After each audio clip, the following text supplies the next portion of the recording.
seguir. Shani Moore actualmente está en el Instituto para la Libertad y Responsabilidad de la Reichman University, Institute for Liberty and Responsibility at Reichman University, and also at the Foundation of the Defense of Democracies in Washington, en la Fundación para la Defensa de las Democracias de Washington, D.C. Shani tiene muchos artículos interesantes, lo pueden encontrar ustedes en internet fácil. También ha trabajado para el Israel Democracy Institute, tiene un doctorado por la Universidad de Oxford, un postdoctorado en teoría política en la Universidad de Brown, y también un postdoctoral fellow en la Universidad de Haifa. Ha dado clases en Columbia, en Oxford, en Brown, en París, en Herzliya. Entonces, la verdad que tenemos en Oriente Medio, tenemos una entrevista y un artículo traducido al español de Shani Moore. Entonces lo pueden ustedes consultar también ahí, pero los invito a que busquen los artículos de Shani, bastante activo. So, thank you very much, Shani, to be here with us. For us, it's very important to have you. So, the floor is yours, and I am really proud to have you here to finish our marathonic course. Thank you. Gracias. No voy a hablar en castellano, sino en inglés. The topic I want to talk to you today a bit about is democracy in Israel, and sort of sketch out a few big questions. First of all, why democracy in Israel is an interesting topic to begin with. I obviously find it interesting because I'm Israeli and I live in Israel, but I'm also, my main profession is a theorist of democracy. And so it's not just interesting to me because I'm here and I care about it, but I think actually even just if you have no connection to it at all, I always would tell my students when I was at Brown or when I was at Oxford or elsewhere, that if there were two democracies that were really worth studying for theorists of democracy that were a bit understudied, one was Israel and the other was India. So I want to ask why it's interesting, and then I want to ask a sort of more basic question about democracy in Israel, and that's about the alternative, which is why there was no civil war. Then, and this will be the bulk of the talk today, I want to sketch out four competing, fundamentally irreconcilable, but partially overlapping visions of democracy. I call them four visions or four alternative constitutions. And if we have time, we'll also talk about threats to democracy in Israel, but I'm not sure if we'll have time. But let's cover the first three things at least. So let's start with the first question. Why is democracy in Israel interesting? Besides it just being Israel, why, for students of democracy, is democracy in Israel interesting? I think there are basically three reasons why it's an interesting topic. The first one is that Israeli democracy has pretty much every single challenge or problem that you can imagine a democracy having without any one of them being dominant. So what does that mean? Saying that we have every problem here sounds a bit cliche, but it's probably true. Everything you can imagine that would make a democracy difficult, we've got it. Democracy in a situation of conflict, democracy in a situation of terrorism and war, waves of immigration, bilingualism, national majority and national minority, a problem of not having final and internationally recognized boundaries, a problem of religion and state, and the list could go on and on. I think I've covered most of the big ones. So these are problems that exist in a lot of democracies around the world, but I'm not sure there's quite another democracy where they all exist at the same time. So depending on your scientific method, this either makes democracy in Israel an extremely interesting case or a very useless case. I mean, if the way you study these things is by isolating one variable and ignoring all the rest, then it's going to be a bit problematic. But if you want the more inclusive method, this is certainly an interesting one. What do I mean by non-dominance? By dominance, I would imply that one of those problems explains all the other, right? Now that's a slightly more controversial position to take because there are many people who would argue that there is actually a question of a situation of dominance in the democratic challenges of Israel. But what's interesting is they don't really often agree on on what is the dominant problem. Some would say it's the conflict, and some would say it's the religion-state issue. In other words, if you're arguing one of the positions that I'm not arguing here, you would say, yes, well, actually, all the issues that Shani has brought up right now as challenges to democracy are all derivative of the one major thing, which is the conflict, or alternatively, of the problem of religion and state. So my argument is all the problems are there that you can imagine, and that there's no dominance of one problem over all the rest. The second reason that I think Israeli democracy is very interesting, and saying this always causes a lot of surprised reactions. Most of you have your cameras off, so I'm not going to be able to measure that right now. But that is that Israeli democracy is today, in our world in 2021, one of the world's oldest continuous democracies. Think about that. We always tend to think of Israel as a very young country, and particularly as democracy is very new. But in reality, the very first election in Israel with universal suffrage was in January of 1949, when the state was not yet one year old. And democracy in that sense has been continuous and uninterrupted ever since. There are very, very, very few countries that can say that. Of the countries that have been consistently listed as free by Freedom House since they started doing this a couple decades ago, there's something like I think 24 or 25 countries. And if you look into them, very few of them have been doing it without interruption for nearly that long. I mean, so obvious cases of India, which is no longer classified as free. India had the emergency in 1975 to 77 when democracy was suspended for 2 years. In France, you had a coup in 1958 and an attempted coup in 1961. In the United States, you didn't have voting rights guaranteed for Blacks until 1965. In Canada, you didn't have voting rights for First Nations until 1960. In Australia, you didn't have voting rights for Aboriginals until 1962. In Britain, you still had plural voting until it was banned in 1948. The first general election under the new rules was in 1950. And the same is true, by the way, for women getting the vote in places like Belgium in 1949 and in a host of other Western European countries. In Switzerland, by the way, the last cantons to guarantee women vote did so in the year 1990. So if you're going back and looking for other countries that have had uninterrupted, continuous democratic government for longer than Israel, you have 3 or 4 cases which are trivially longer.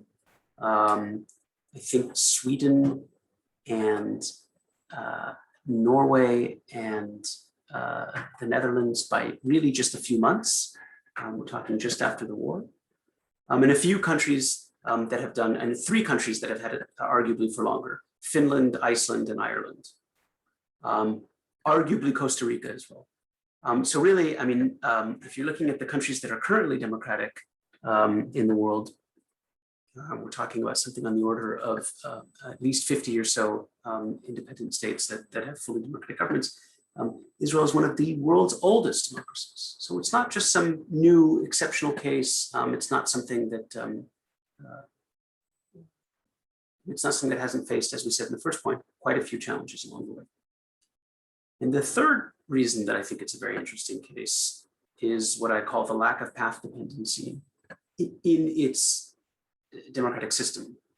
And what do I mean by that? I mean that, and almost uniquely in democratic countries, there isn't in the Israeli case a real model, not one that's been copied really by anyone, but its own sort of separate category of how things are done. There isn't a constitution that's copied from a former colonial power or one that's imposed by an occupying allied power, as in Japan, or as in so many post-colonial states that have basically French or British or occasionally American style democratic constitutions. There's a system of government here that begins by a series of accidents and coincidences. There is no Israeli Philadelphia, right? There's no big constitutional convention that leaves behind it these great philosophical texts that people will be studying for centuries about major questions about self-governance. There's nothing like that. There is, on the contrary, a series of improvisations, lowest common denominators, almost accidental status quos that hardened, and these became essentially a separate model, a kind of stable constitutional order, which as we've seen, has actually survived with a great deal of trouble for more than 7 decades. So already there, I think for 3 reasons, I hope I've convinced you that purely in the sense of an interesting case in democratic theory, an interesting test case, we're dealing with something really interesting here and really unique. And then we go to my second question, which is, well, why did it work here so far? Why didn't democracy in Israel go the way of so many other new democracies after 1945, and for that matter, after 1919, and descend into civil war? That was really the standard model in much of decolonized Africa and Asia, but not just. There were often democratic constitutions. There was often a first election, and very often there wasn't a second one. Or if there was a second one, there wasn't a third. It was very hard for politics to continue on a nonviolent path in a lot of young new democracies. I think the standard sort of canonical example is from before 1945, but it really sort of is the model for all these things, and that's Ireland. In Ireland, you have almost 6 years, about 5 years of fighting against the British to gain independence. And once independence is gained in 1921, in the Anglo-Irish Treaty, by 1922, there's a civil war that lasts another 4 years and actually is deadlier than the War of Liberation. And that's surprisingly common. So why didn't that happen here? Well, I list 4 reasons why that wasn't the case. 2 are connected to the early statehood period, that very fragile time, and 2 are more general. So the first one, and here there's a big difference from Ireland, is there was a very uneven balance of power between the factions that could have had a civil war, which reduces the likelihood because everybody knows in advance who would win.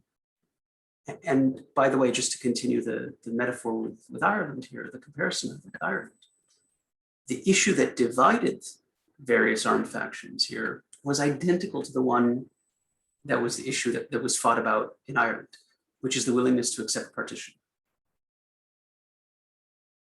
Except unlike in Ireland, where the pro-partition factions and the anti-partition factions were roughly equal in size and in access to weapons, here there was a huge dominance for one side, the side that accepted partition, meaning that if a civil war had begun, it would have ended very quickly with a very clear victory for one side, so it wasn't worth it.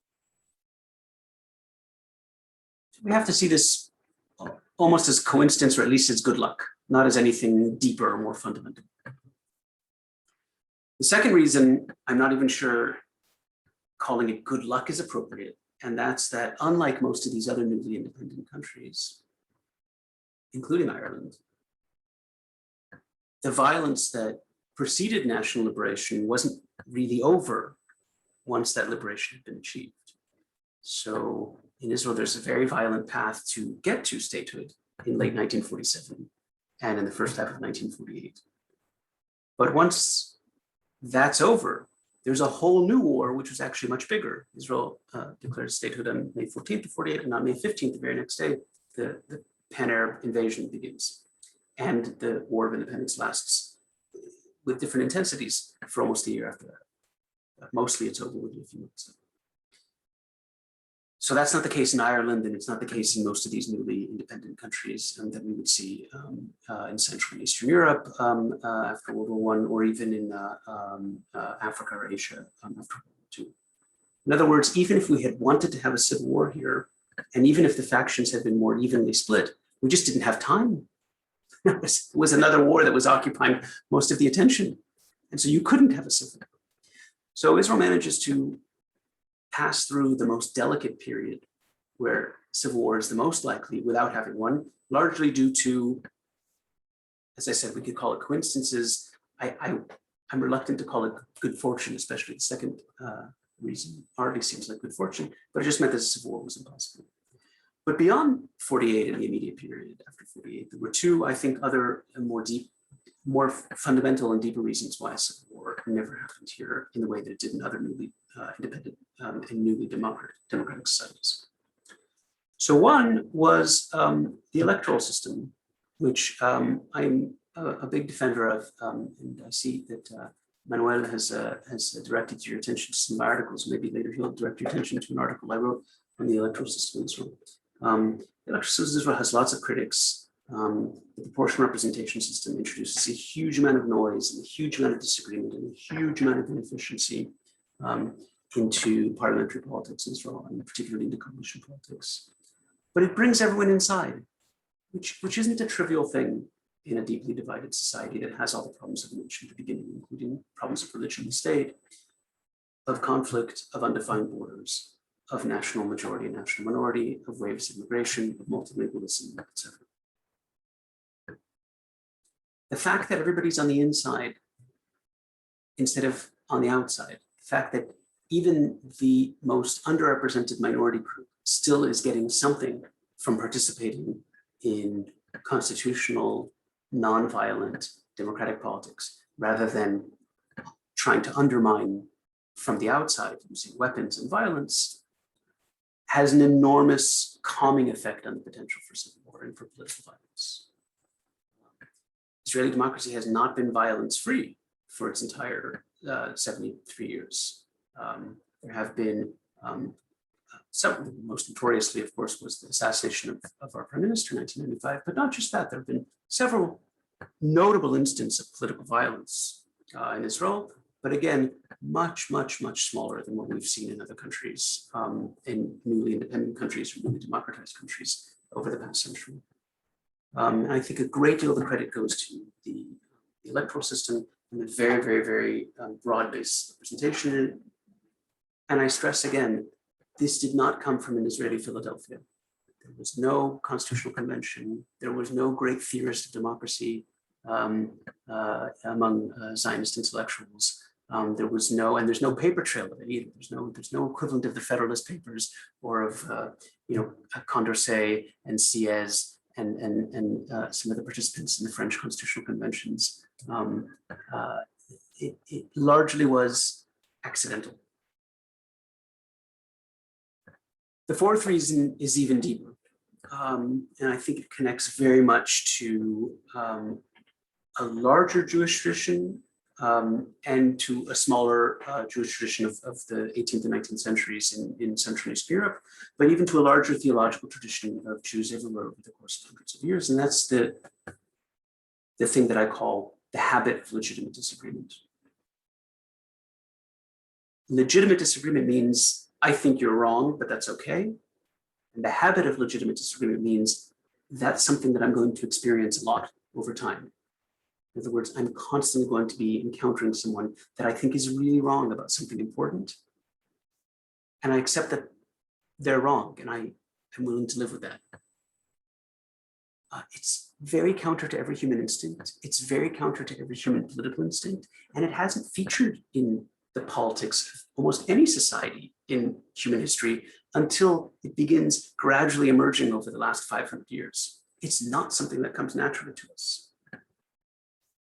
Now, for Jews after the first century, almost all of politics exists outside any real political power. So it's a bit easier to cultivate some of these habits because the stakes are actually quite low. One of the things you see in Jewish religious texts, let's say in the Mishnah, is that the debate itself is canonized. I don't know that this exists in any other religion. It's not that in other religions you don't have commentaries on holy texts. What makes the Mishnah special is that the commentary is the canonized text. The debate, the argument about the law is the holy text that people are studying and later commenting on. In other words, even from a religious perspective, even from a monotheistic religious perspective, disagreement is at the heart of how you operate and at the heart of how you practice and live political life. And again, the context here is a bit important. Political life for Jews in most of the last 2,000 years is very circumscribed because they're not actually doing the things that sovereign peoples do. They're not raising armies, they're not raising taxes, they're not making big, important public decisions.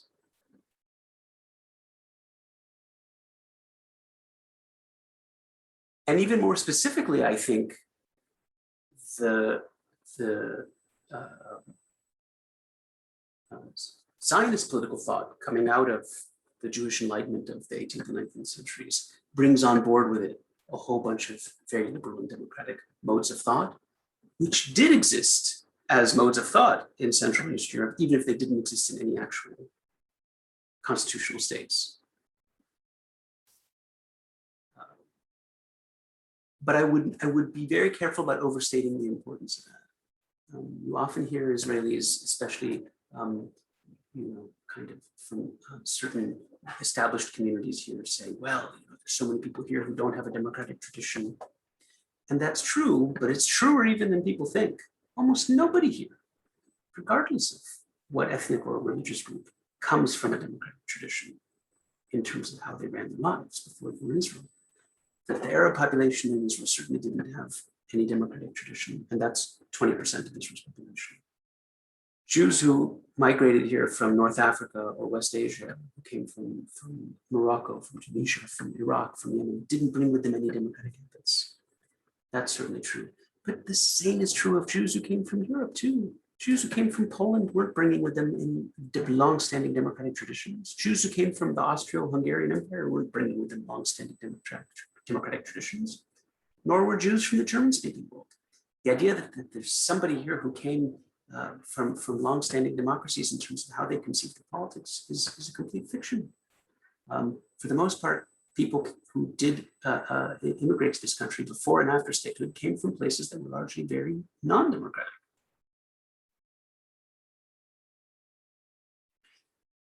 So that's the answer to the question, why was there no civil war? And now we get to the big question, which is, so, as everyone knows, there's no written constitution in Israel. And I argue that there's no need for one. In fact, trying to write one down would be a disaster because there are at least 4 competing visions of what a constitution could look like and should look like. And the only way you could actually get to a written constitution is if one of those visions won somehow. And I don't think that's possible or even desirable. I give each of these visions slightly deliberately provocative names. I call them Hebrew republicanism, Western liberalism, Eastern multiculturalism, and state Judaism. And so we don't have a huge amount of time, I'll just say a few sentences about each one, and then maybe in the question period. So the vision that I call Hebrew republicanism is has a certain sort of status quo sensibility because it was so dominant in the middle of the 20th century and because it really was the vision of the state's founders. It's a very, as the name suggests, Republican vision with enormous demands and expectations of the citizens in the res publica and public life. It exists in a Hebrew word which has never really been adequately translated, which is associated with Ben Gurion, the first prime minister of the country, mamlachtiyut. Generally, Republican visions of democracy and of politics tend to have at least 2 institutions that are strongly associated with them.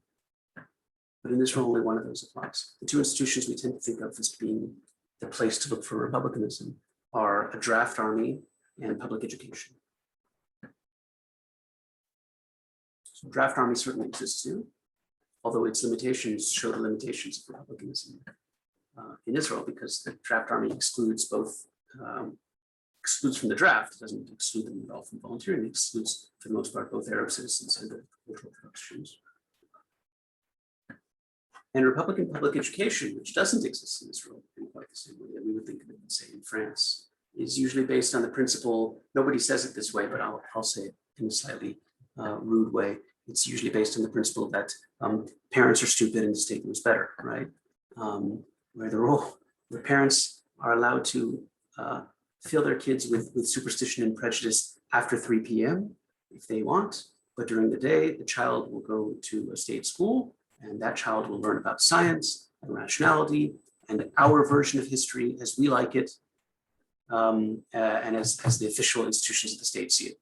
That's how public education is conceived. Again, take sort of the quintessential Republican society in France.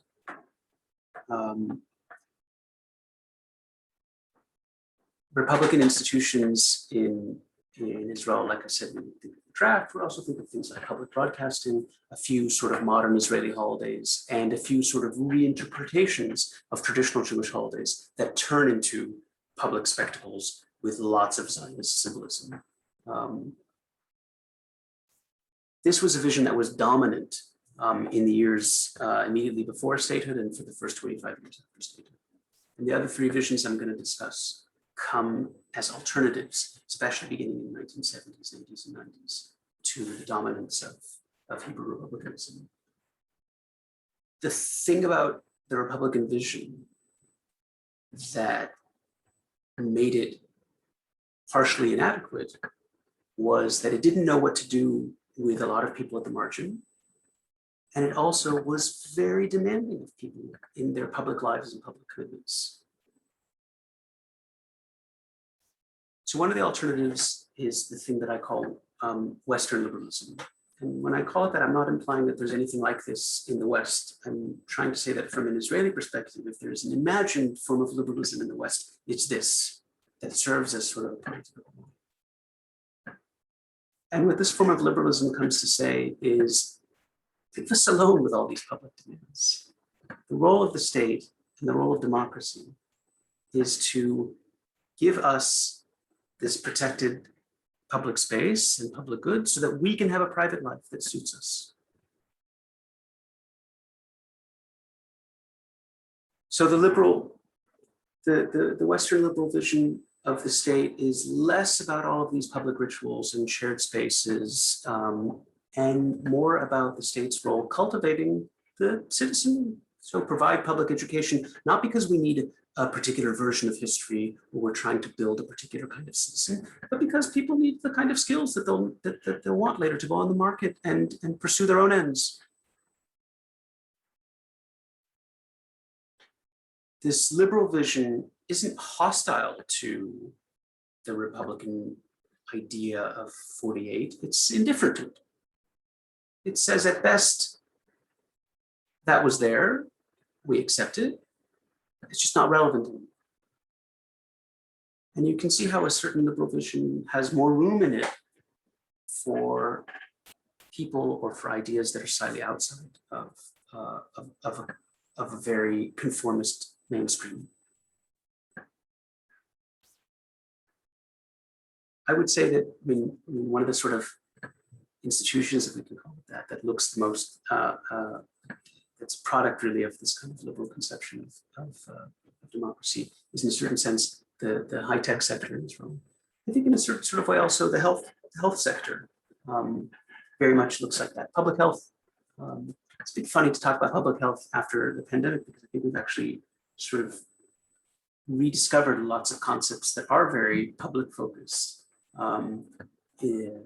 But for the most part, the concept of guaranteed public health, and no coincidence, by the way, that the current Israeli healthcare system operates from a major health reform in the 1990s, is about allowing the citizen to realize or actualize him or herself. In other words, the state's role isn't about creating a public health.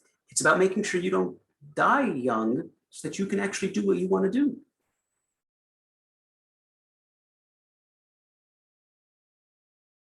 The third vision is the one that I call Eastern multiculturalism.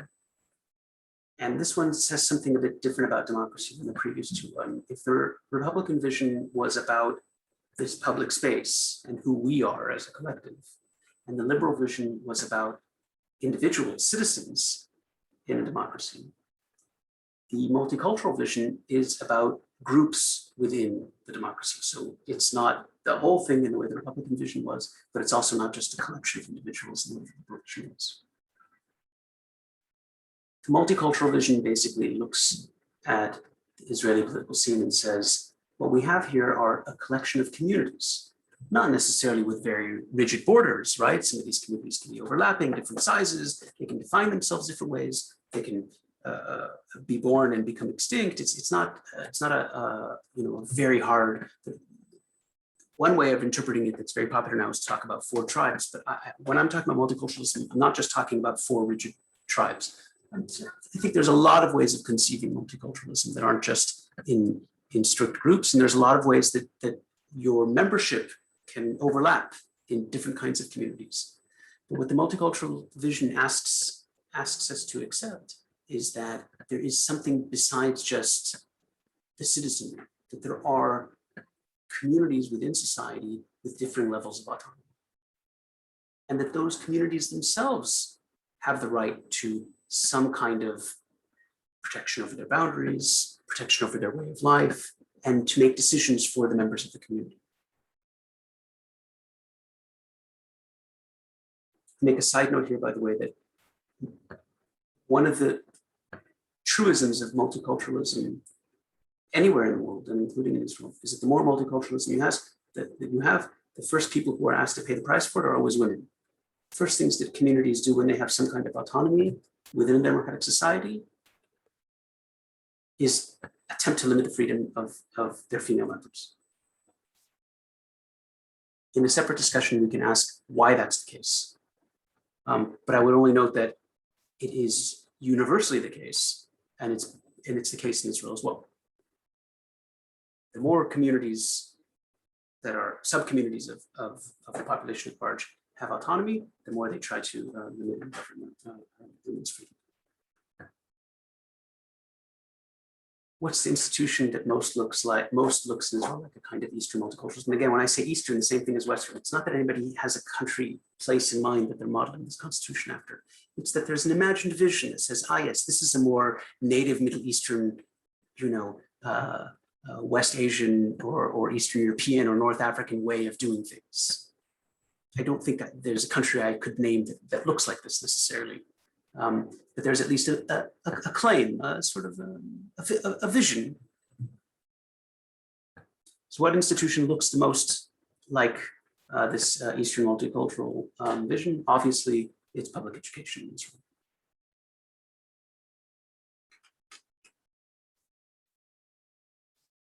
When you want to send a child to school in Israel, you can send that child to a state secular school, a state religious school, an ultra-Orthodox Jewish school, or an Arabic language school.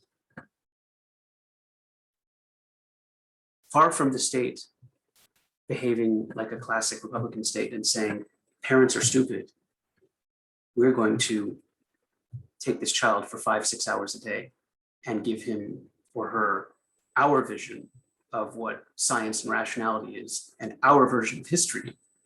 The school system in Israel says to parents, we're not here to threaten your values at all. And if you want to reproduce your values and your way of life for your next generation, not only are we not going to threaten that, we're here to create and fund the institutions that will allow that to happen.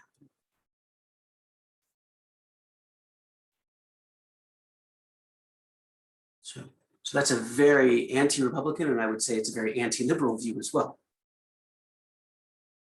But there are other places that give expression to this Eastern multicultural idea of democracy as well. The last vision is the one that I call state Judaism. And this is an idea of democracy that says the demos itself is the Jewish people at large, not just the Jews who live in Israel today.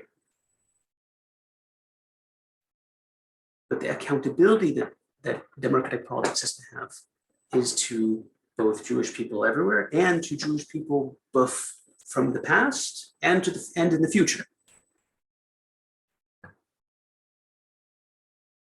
And in that sense, a whole bunch of priorities that are hard to reconcile in a kind of democratic politics as we would conceive them, whether as Republicans or liberals or multiculturalists, come to the fore here.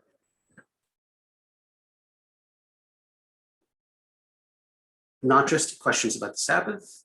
I think a lot about the Sabbath in Israel has a vocabulary about it that's not just in state Judaism, but particularly on the, as we speak about all sorts of religious symbols in the state, and in the calendar, and in the yearly cycle, and the weekly cycle, and in particular, the way the state allows religious institutions to regulate things like marriage and family.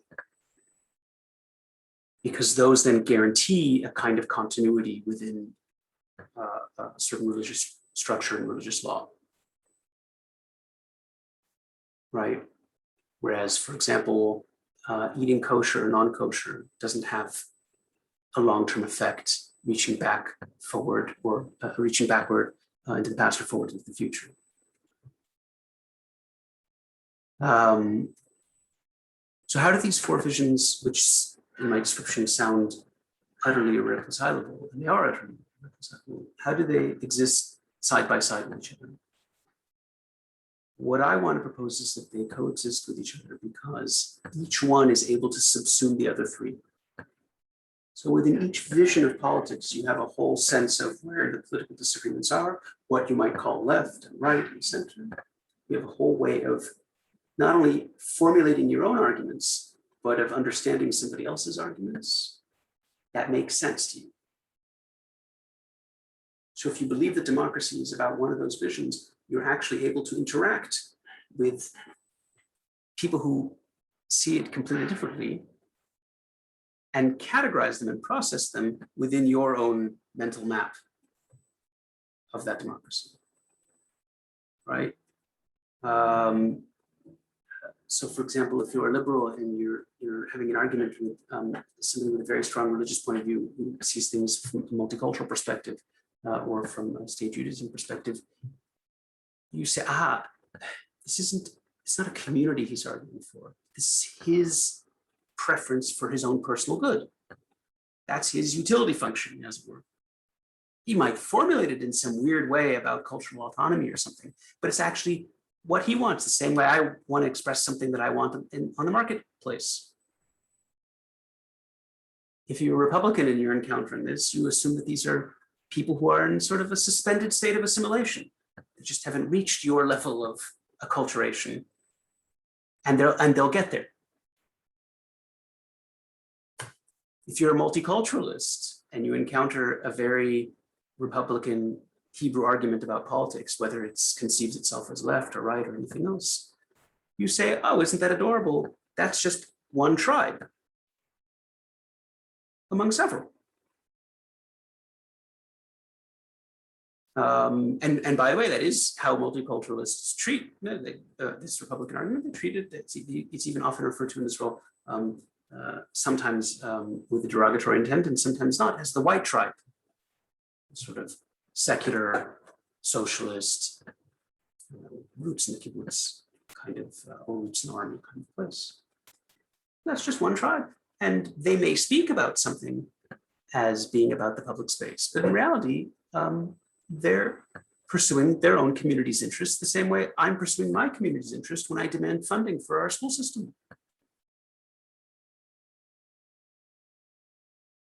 So that's how these four visions are able just barely to coexist with each other. And as I said at the very beginning, I do not think there's a realistic possibility to write a constitution without one of those visions somehow defeating the other three, and I don't see how that can happen. Okay, I'll end there rather than getting into the threats to democracy, because I think I've spoken for a long time, and I would love to hear questions and comments. Thanks, Shani. One of the questions that will arise, of course, is about the Palestinian system, because we have had different approach to the Arab-Israeli conflict, and especially the Palestinian-Israeli conflict. So if it's possible for you to tell us a little bit more about what's going on in the Palestinian Authority, the institutions, so our students can compare both systems. That will be very appreciated. I don't have a particular expertise on that, so I'll just say a few thoughts. I mean, the first thing to remember is that there are two different governments right now, one based in Gaza and one based in Ramallah, that don't overlap at all. And there is a situation that I call the Taiwanization of Palestine, where everybody claims that they want ideally one government, but everybody in the world knows that there are two different governments and treats them completely differently. And these are geographically distinct entities. It was, before that happened in 2007, something nobody claimed that they wanted. And since it has happened, which is now 14 years, it's become a very stable status quo. In fact, it's one of the stablest status quos in Palestinian governance in the entire last 100 years. Something that was not desired by anybody, not wanted by anybody, happened within 1 week of fighting in June of 2007, and which everybody claimed they didn't like. And for 14 years, it's been the case, and I don't see any reason for that to change. Now, in terms of the electoral system, again, I'm not a huge expert, but the last big election was in 2006, before the split happened between Gaza and the West Bank. And quite unlike what we said, if you remember, we said that the Israeli electoral system had no Philadelphia, and just kind of happened because of all sorts of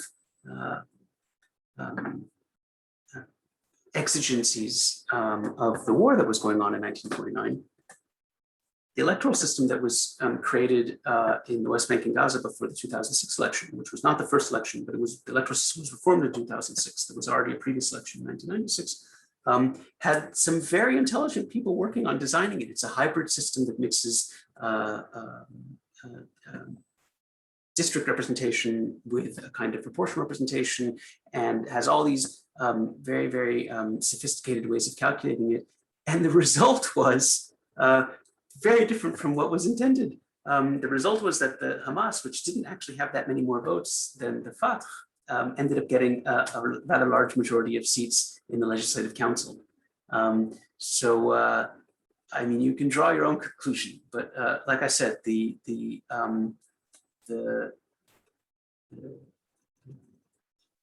what we can say about the Palestinian electoral system is you cannot say about it the way you can say about Israel, that it just sort of happened by accident and that it was very thoughtless. It was not. Some very, very, very smart people from outside the Middle East, mostly from the United States, but not just, gave a lot of thought to how a proper and fair electoral system should work, and then ended up being very unhappy with the results. Whereas in Israel, 1949, there was almost no thought given. The reason, by the way, there was no thought given to the electoral system in 1949 was because the first election wasn't actually held for a parliament, it was for a constituent assembly, which never ended up writing a constitution. When the Constituent Assembly dissolved itself in 1951, it retroactively called itself the first Knesset, and the election was for the second Knesset, and there was no agreement on how to reform the electoral system. And so they just stuck with the one that was used in 1949. And then that's been the case ever since. There's been a lot, Israelis are like the British. They talk all the time about reforming the electoral system, never do anything about it. There are countries, by the way, that constantly are reforming their electoral system, shockingly, occasionally with very little discussion about the implications. But that's not the case in Israel. Thanks, Shani. Suelio from Brazil asks in the chat, Professor Shani, about the upcoming elections in the West Bank, if Hamas wins the elections, how will political relations between Israel and Palestine, Gaza Strip and West Bank, be under the political control of Hamas? How will Israel react with Hamas as the Palestinian National Authority? I don't know if, I mean, the elections that were scheduled for last year were indefinitely postponed. And it's very hard to see how the elections could be held in both territories, in the Gaza and the West Bank, because again, there are two different governments administering it that don't have the best of relations. So all that is speculation. I have no idea when and how an election could be held, if it could be done simultaneously in both the Gaza Strip and the West Bank, under what rules it would be done. And I certainly can't even begin to speculate what the outcome would be, much less what Israel's policy would be in that case. Would be a distinct challenge. I think it's for the Israeli leadership, a lot of careful consideration needs to be given into what to do about what would be the proper course of action if Hamas takes over the West Bank, regardless of whether it's an election or not, because there's also a succession issue. Abu Mazen is 83, 84 years old, Mahmoud Abbas. And there has to be a larger question, I think, for both Israel and for other concerned countries, whether the split between the two territories really makes sense, whether it's a good thing. And that's not it doesn't have an obvious answer either. Perfect, Shani. We have another question from Samantha. Samantha asks you, Professor Moore, regarding this year's election, which vision was promoted by Bennett political group? You showed to us 4 different visions. And how this vision was sold to the people, so as they will vote for them? So the Prime Minister Bennett, it's worth remembering, entered the parliament with a total of 6 seats. So 5% of the entire parliament was his party. It's quite an interesting coalition arrangement. One of the things I think we could see in Bennett, but we could do the same exercise for every parliament, for every politician and party in the parliament, is try to translate their positions into a kind of politics in each of these 4 visions, if it makes sense. If we look at Bennett and we look at his policies, particularly as regards the West Bank and the settlement enterprise, on the Republican questions, he's very much solidly in what we would think of as the right wing, with a maximalist territorial vision, a real aversion to territorial compromise, and a sense that the obligation of the state to hold on to lands that he believes we have a claim to. If we look at him in a liberal vision, it's a bit more. It's very interesting because there his politics are very much more kind of modernizing, pro-market, pro-business, full of ideas and decisions that evince a lot more compromise, both domestically and internationally. And he speaks about these issues a lot. He doesn't phrase his politics in a strictly Republican sense at all. From a multicultural sense, Bennett, for most of his career, arguably less than the last 2 elections, very much represented not a collective national interest, but very strongly a sectoral interest. So he's played this down now, but traditionally, and this is why he only had 6 seats, traditionally in his political career, he has positioned himself as the voice of Israel's national religious sector, which is a population that's roughly 10 to 15% of the national population.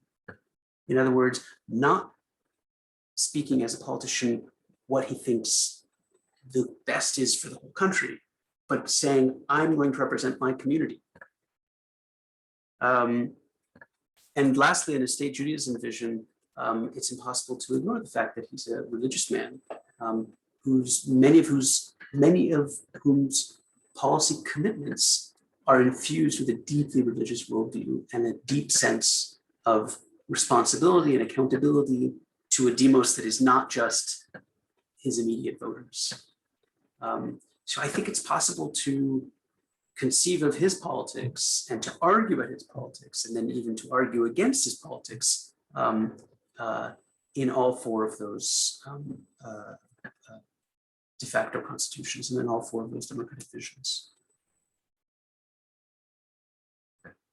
Okay, we have another one. Cosette, good day. Could you talk to us about the military service in Israel for young people, which is mandatory, and some youth movement that are starting to quit it in what it's called conscientious objection, and how this interfere with democracy. Thank you. So historically, military service was mandatory, but there were quite a few exceptions. But in a different demographic reality, the exceptions were very marginal without any big impacts. So religious women were often exempt. Arabs were, of course, exempt. And many ultra-Orthodox men were exempt if they were pursuing religious study. In the last 40 years, particularly since the early 1980s, a lot of those exemptions have broadened. And also demographically, a lot of the groups that had a collective exemption grew. So you get to the point where the mandatory military service really is only covering something like, just over half of all the country's 18-year-olds. So it feels less and less like a mandatory military service. It has less and less of that feel of a republican institution, and begins to be something that's a bit more almost communal. And also it's conceived increasingly in very liberal terms as a kind of trade-off, right? So you definitely have the phenomenon of people doing military service with the hope of serving in some elite intelligence unit where they can acquire some technology skills that will then be useful for them in the marketplace. That's a very different conception of military service than what we would think of in a classical Republican sense. And there's something else that's happened, which is that as warfare becomes much more high-tech, the efficiency from the perspective of a modern army in having a large number of soldiers for a very short period is actually greatly reduced. So countries that don't have a draft have already made this shift. They much prefer, you see in Western European countries, they much prefer to recruit a small number of soldiers, pay them well, and have them for a long time, because the technology is such that you have to invest a huge amount of time just to train them. In Israel, the pressure has been the same because service for men is 3 years, but in European countries where mandatory service was 1 year, the old system wasn't working anymore. 1 year is roughly the amount of time you would need to train someone just to be able to do anything useful in a modern army. And then they're gone,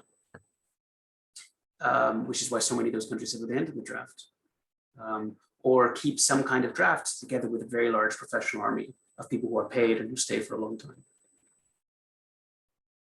So in Israel, on the one hand, that hasn't been the case because it hasn't been the case to the same extent, because even the mandatory service is so long, it's 3 years. And because, as we said, the mandatory service, because of the conflict, reflects a certain kind of set of values and a certain sense of collective mobilization. Conscientious objection has always existed. It's existed in extremely small numbers.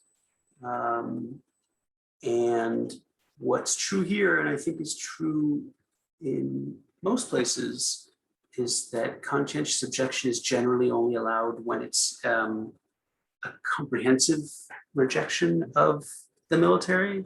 Let's say if somebody's a pacifist, it's not allowed if somebody disagrees with a certain policy. Although even then, the quiet, unspoken rule has been that the army prefers not to get into a public fight with someone.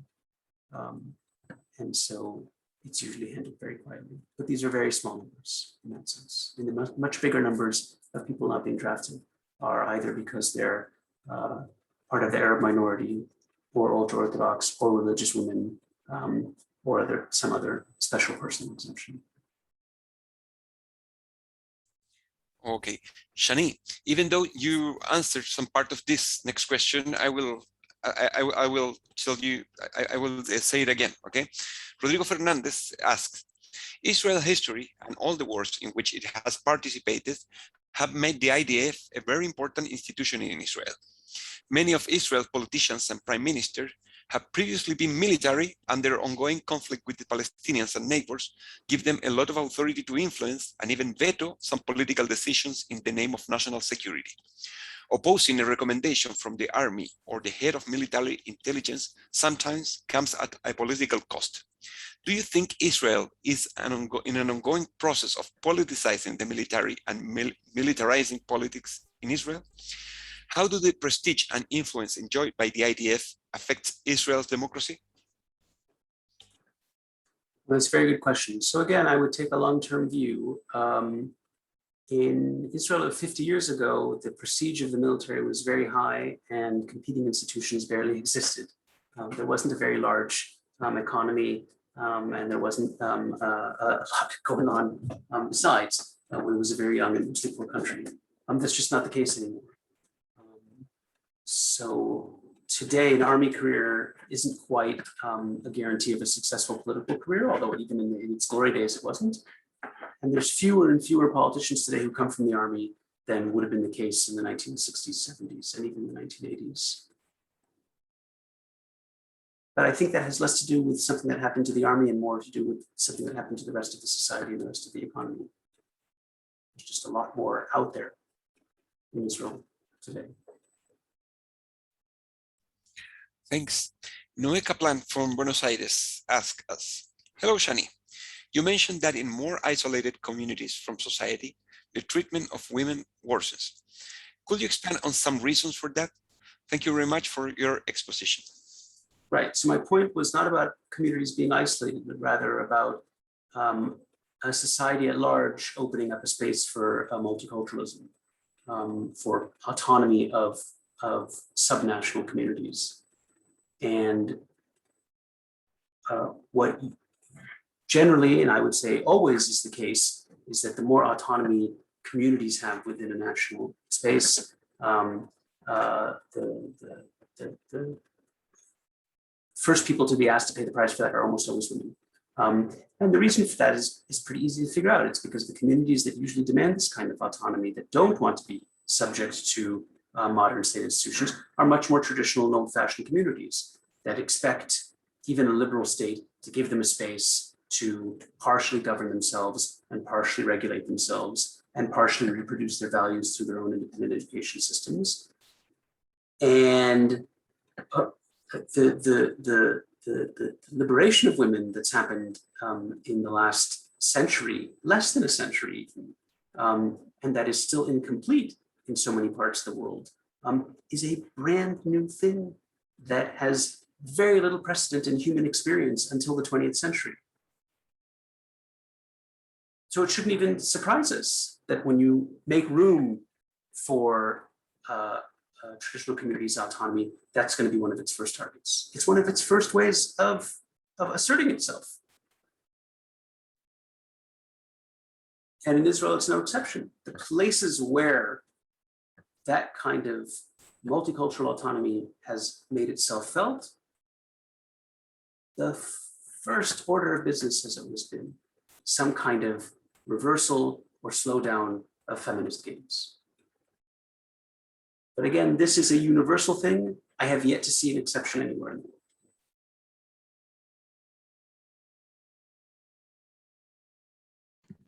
Hi, Shani, thank you. I have a question for you.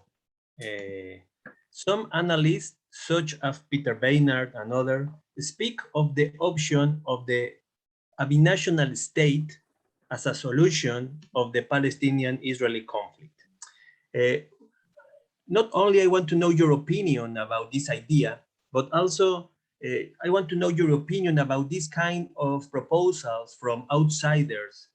Those proposals really represent the ideas and desires of the Palestinian and Israeli inside Palestine and Israel? No, they don't. I mean, there's zero support for these things on either side. And the way we tell the history of it is actually deeply revealing sometimes. So when you read somebody like the guy you mentioned, and a few others who've written about this, they always talk about how, well, you know, among Zionists in the 1920s and 30s, there was, or then even into the 1940s, there were organizations that spoke of binationalism. But they never managed to convince anybody, and what a shame it is. Well, it's true, they were a very small minority among Jews in Palestine and the Free State of Israel. But part of the problem was that they had zero interlocutors inside. There was nobody on the Arab side who wanted the binational vision. let's be clear what we mean when we say this, just again, to go into the context of some of this constitutional stuff that I was talking about. When somebody says binational, they don't just mean a liberal state that's indifferent. They actually are meaning some kind of institutional arrangement that maintains some sort of communal autonomy for these two national groups that live in Israel, the West Bank, and Gaza. But whatever vision they're sketching of it, the two important things that they have in mind and that they're suggesting is one, that there is no border and there should be no border between Israel and West Bank and Gaza. In other words, to conceive of it as one state, not just de facto but de jure, and not just temporarily but permanently. And I think that's a really problematic argument that's very ahistorical and doesn't make any sense. It's not something that they're pressing, that anybody bothers to press on other conflict zones. Nobody says in Northern Ireland, we can solve it by just making Ireland and Britain one state. It'd be kind of insulting to Irish people who fought so hard for their freedom. Nobody says it about Lebanon and Syria.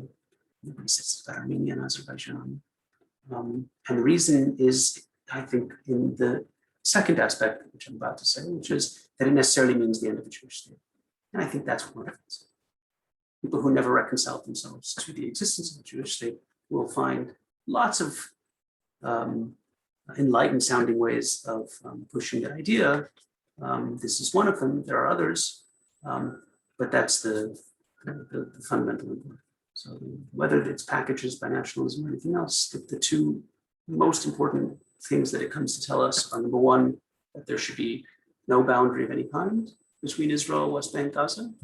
That those three territorial chunks of land should be one state, but that should have a hard border, by the way, with all their neighbors for some reason. And number two, that there would be no Jewish state. I don't think there's a lot of takers. Thanks, Shani. I have one more question for you. After the last elections in Israel, for the first time, a Muslim Arab party, RAM, entered a governing coalition. How is this perceived within Israeli and Palestinian societies? I think it was a major watershed in Israel. And it happens, again, as everything does, through a lot of accidents and coincidences. So Israeli Arab politics were usually split into easily identifiable ideological camps. There was basically ex-communists, nationalists, and Islamists. I think if anybody had tried to predict that there'd be a government in Israel with an Arab party in the coalition, the sort of reasonable prediction you would have made is that it would have been a left-wing government with maybe the ex-communists. But that isn't what happened at all. And part of the convoluted path that happened was that that it was the right-wing coalition that actually tried to get to a majority by wooing this small Islamist party and didn't succeed. But once they did that, they basically stole from themselves any counter-argument they had on an alternative coalition, including with the left, making the same move that they did. I think it's a very big and important step in Israeli politics, and a very healthy one. And we'll see what happens after. But at this point, Arab citizens in Israel are 20% of the population. Many of them vote for mainstream parties, usually on the left, but the majority vote for specifically Arab parties. And it takes a lot of finessing, compromise, of just the kind that we were talking about in my lecture, of reconciling or overlapping fundamentally irreconcilable visions. But that's how you build coalitions in politics. That's how democracy works in a messy place. Democracy isn't about solving problems or convincing people. It's about regulating conflict, understanding that conflict is an irreducible part of public life, and trying to live with it in a non-violent way. All right. Are there more? I think Suelio is asking one more question. Professor Shani, in your opinion, why is the population politically supporting Hamas in the Gaza Strip? What does Hamas to do gain political support from the population in elections? I'm not an expert on internal Palestinian politics, so I'm not venture, I guess. Oh, okay, well, ¿tienen alguna pregunta más? Are there more questions to ask? No? Manuel? Okay, I think we are... Thank you, Shani. I only want to say that we appreciate your time. I suggest all our students to start to follow you in Twitter, in other places in the internet, and read your articles.